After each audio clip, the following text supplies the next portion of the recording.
The sky was a soft orange when the accident happened.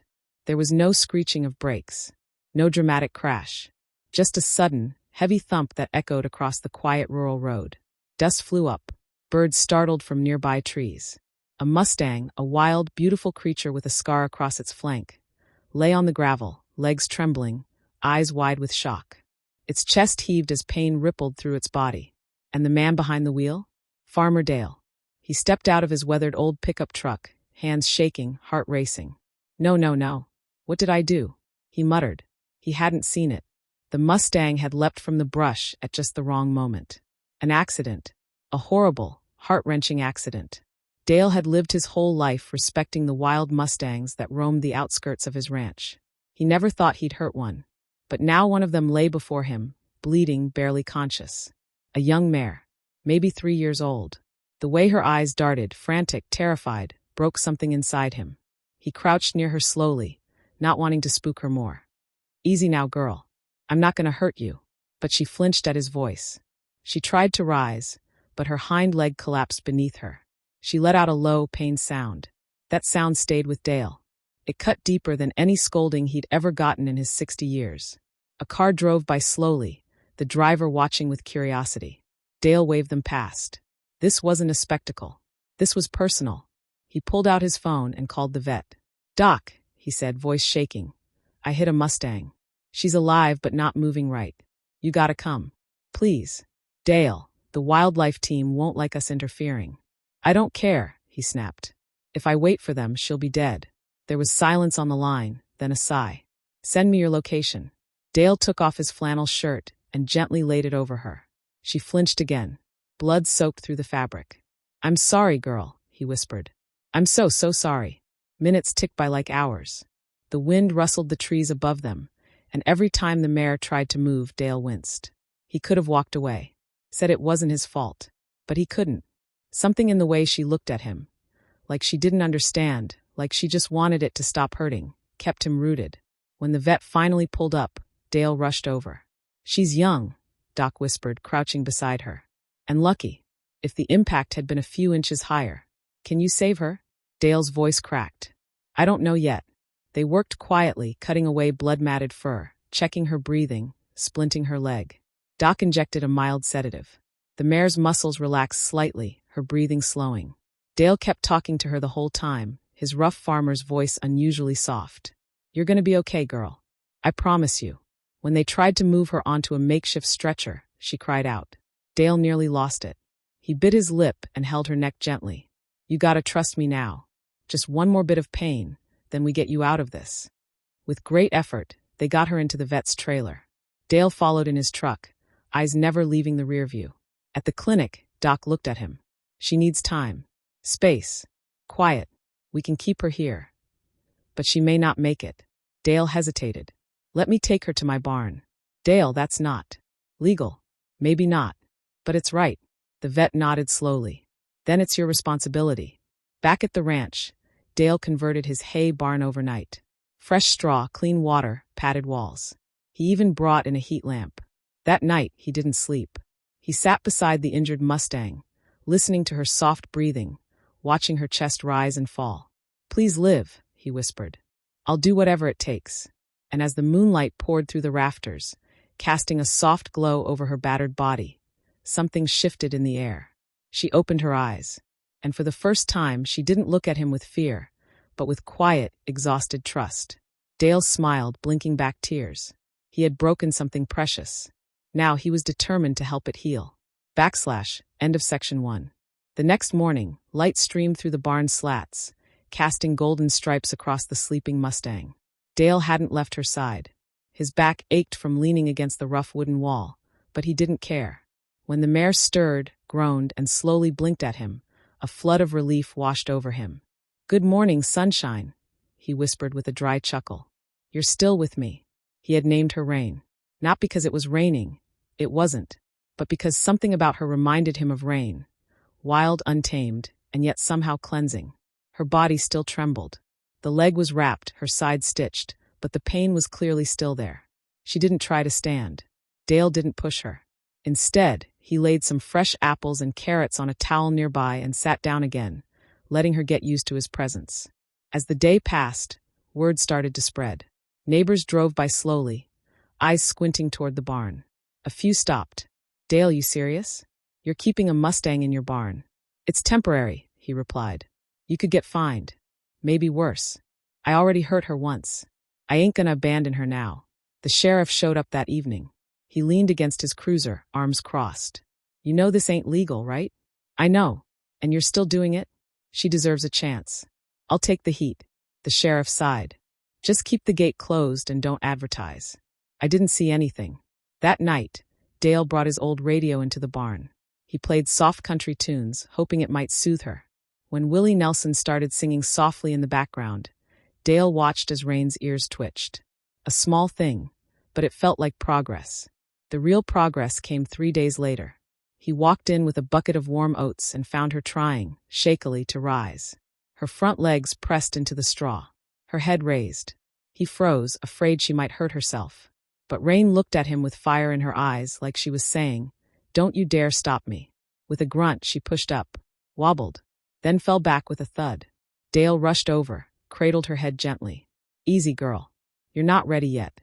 She whinnied softly, as if protesting. He laughed. "Stubborn. Just like me." Every day she tried again. And every day, she made it a little farther. Dale cleaned her wounds, rewrapped her bandages, even brushed the tangles from her mane with slow, careful strokes. She stopped flinching when he touched her. She began to lean into the brush. And then one evening, as he walked into the barn with a fresh bale of hay, she greeted him. Not with a sound, but with a small, soft nudge of her nose against his chest. Dale froze. "Are you saying thank you?" he whispered. She nickered, low and warm. It was the first time Dale cried.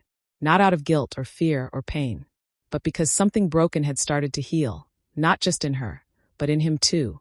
His wife had passed 4 years ago. Cancer. Since then, the farm had felt cold. Empty. He'd gone through the motions, but the joy had drained away. Rain brought that back. He started to talk more, not just to her but to himself. About his wife, about the lonely nights, about the mistakes he'd made in life. Rain just listened, her eyes soft, her breathing calm. One morning, Doc came by to check on her. "She's improving fast," he said, impressed. "Too fast, almost. Must be your company." Dale smiled. She's got a reason to fight now. The next challenge was letting her out of the barn. The first time she froze. The open space overwhelmed her. The wind, the rustling leaves, the sky. She backed up fast, almost knocking Dale over. "Whoa, easy. You're all right." It took 2 more tries before she stepped outside willingly. Her hooves touched the earth like it was something new. Like the world had changed while she'd been away. She walked a few paces. Stopped. Sniffed the breeze. Then looked back at him. And for the first time, Dale saw it. The fire, the spirit of a wild Mustang returning. The moment was perfect. But it wouldn't last. Later that week, a white government truck pulled into his driveway. 2 officers. 1 clipboard. Stern expressions. "Mr. Dale, we've received reports you're harboring a wild animal without authorization." He didn't lie. She was dying. "I saved her. That's not the issue.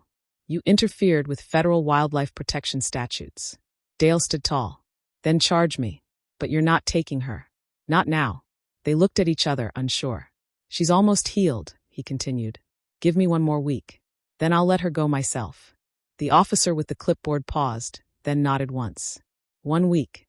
But if we come back and she's still here, you'll be fined and possibly jailed."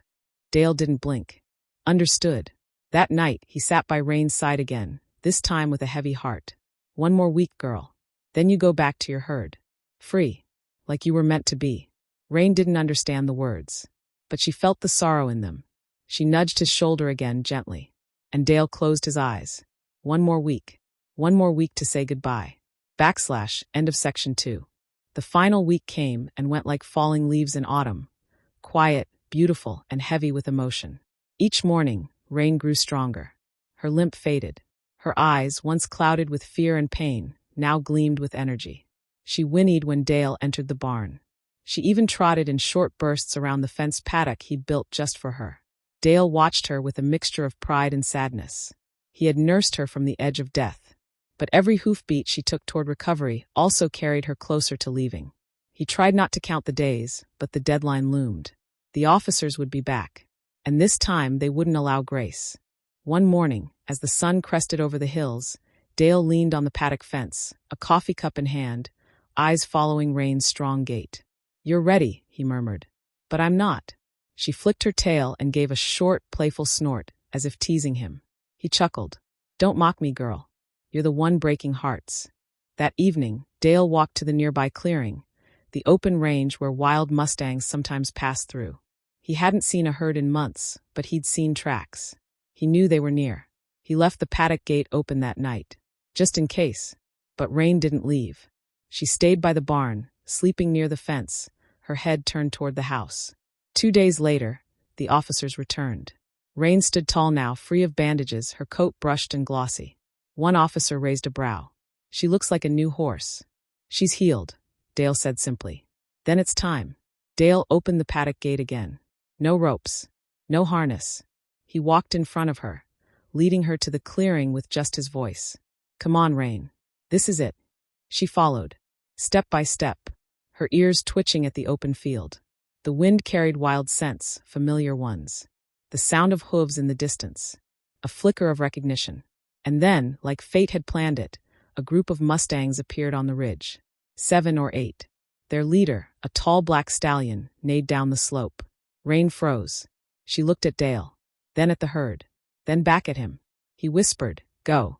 That's where you belong." Rain hesitated. One step forward, then another. The stallion whinnied again. Dale swallowed the lump in his throat. "I'll be all right." She trotted now, gaining speed. The limp was gone, her stride powerful, wild, free. And then, just before she reached the edge of the clearing, she stopped, turned, looked back at him. In that moment, their connection, the pain, the healing, the nights under the barn roof, the trust that had taken root, was real, wordless, unbreakable. Then she turned again and galloped toward the herd. The Mustangs welcomed her like she'd never left.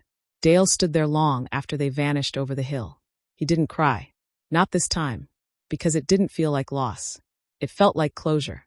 Back at the barn, he sat in the empty stall. Her scent lingered. The brush she'd leaned into was still hanging on the hook. He picked it up, smiled. The next week, Dale built a new section onto the paddock. Not for her, but maybe someday for another soul in need. He also wrote a letter to the local paper.